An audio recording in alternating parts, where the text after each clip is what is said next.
Bonjour à tous, je m'appelle Juvenal Demès, ingénieur agroforestier, apiculteur récoltant, entrepreneur agro-silvopastoral et promoteur de l'entreprise Dems Agroforestry Consulting qui fait dans la conception, la réalisation, le conseil, le coaching et l'accompagnement dans le secteur agro-silvopastoral. Comme l'a dit le célèbre Albert Einstein, si l'abeille venait à disparaître, l'homme n'aurait plus que quelques années à vivre. Ceci pour témoigner à quel point l'être humain est dépendant des abeilles. Pourquoi? Parce que l'abeille est l'insecte impliqué dans la pollinisation des plantes à fleurs et des cultures à plus de 80%. En d'autres termes, s'il n'y avait pas les abeilles, notre production d'avocats, notre production de tomates, de maïs, de pastèques, tout ce que l'homme consomme pour vivre, la production, les rendements agricoles vont sérieusement chuter. Alors, toi qui nous regardes, que tu sois agriculteur, il est indispensable, il est capital, il est urgent pour toi d'être également un apiculteur en parallèle. Pourquoi? Parce que les abeilles également augmentent le rendement agricole de 20 à 30%. C'est pour ça que vous allez voir en Europe, en Occident, les agriculteurs signent toujours des contrats avec des apiculteurs lors de la floraison de leur culture. Pourquoi? Parce que l'apiculteur va venir déplacer ses ruches dans la plantation. Les abeilles vont polliniser ces différentes cultures, collecter le pollen, le nectar, ainsi de suite. L'agriculteur, lui, bénéficie. Pourquoi? Parce qu'avec une bonne pollinisation, on a un bon rendement agricole. Toi, l'apiculteur, tu récoltes du pollen, tu récoltes du miel et on te paye pour cela. Ceci pour témoigner à quel point il est indispensable pour nous de protéger les abeilles et de produire soi-même son propre miel.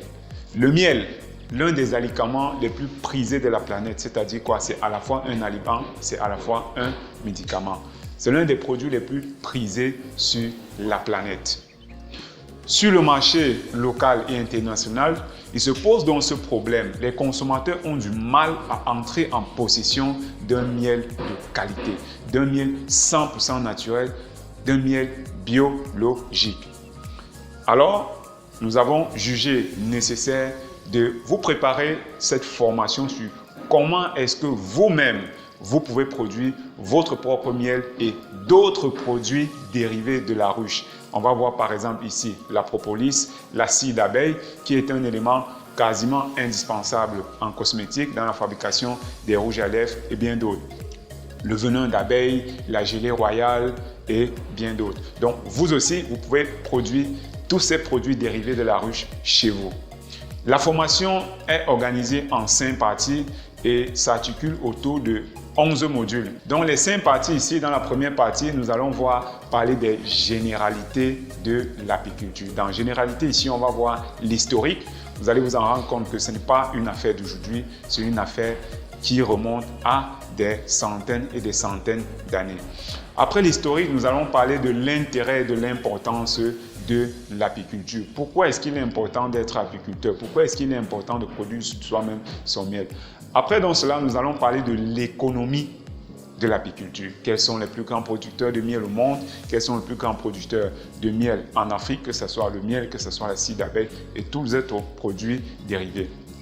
Dans les généralités également, nous allons parler des forces et faiblesses de la filière apicole, beaucoup plus en Afrique. Qu'est-ce qui ralentit cette proactivité-là? Qu'est-ce qui ralentit le fait que nous devions produire davantage? On va voir les différentes statistiques et vous allez vous en rendre compte que l'apiculture est une activité qui ne nécessite vraiment pas un grand capital de départ pour se lancer. Alors, dans la deuxième partie, nous allons parler spécialement de la ruche et du rucher. De la ruche et du rucher, ici, on va voir les différents types d'apiculture qu'on pratique, à savoir l'apiculture villageoise, l'apiculture modernisée, l'apiculture moderne.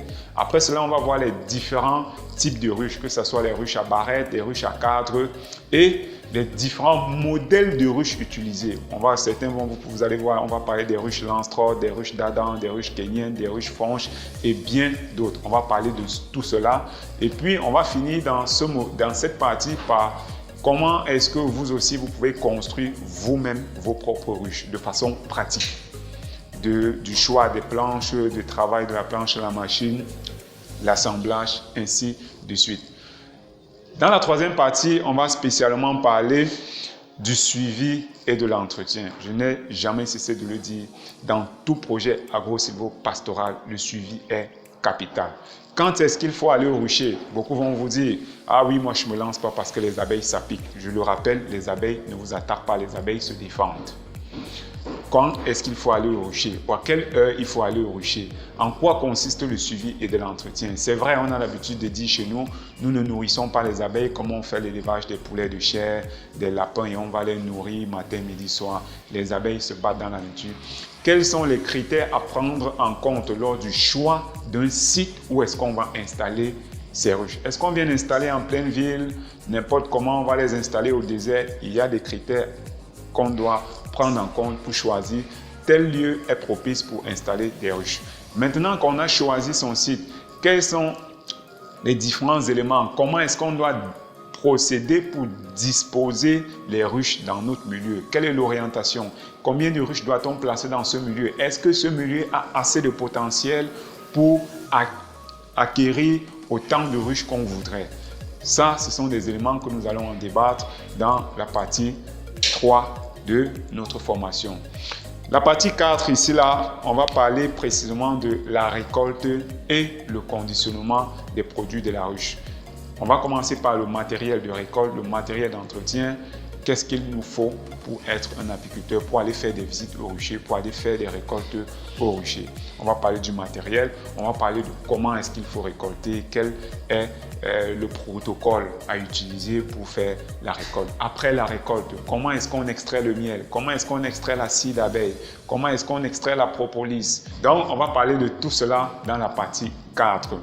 Pour terminer, la 5e partie ici parle des 10 bonnes raisons qui peuvent vous motiver à vous lancer dans l'apiculture. 10 bonnes raisons. Pourquoi est-ce que je dois me lancer dans la production du miel naturel? On va vous donner 10 bonnes raisons pour vous lancer en apiculture. Le dernier module est un module bonus où on va vous présenter un compte d'exploitation pour la création d'un rucher avec 5 ruches. Qu'est-ce qu'il vous faut? Qu'est-ce qu'il vous faut? Qu'est-ce qu'il vous faut? Quel est le rendement que vous pouvez obtenir après telle période, telle période, telle période? Devenir apiculteur ne s'improvise pas, mais il est capital, voire urgent, d'acquérir un minimum de connaissances.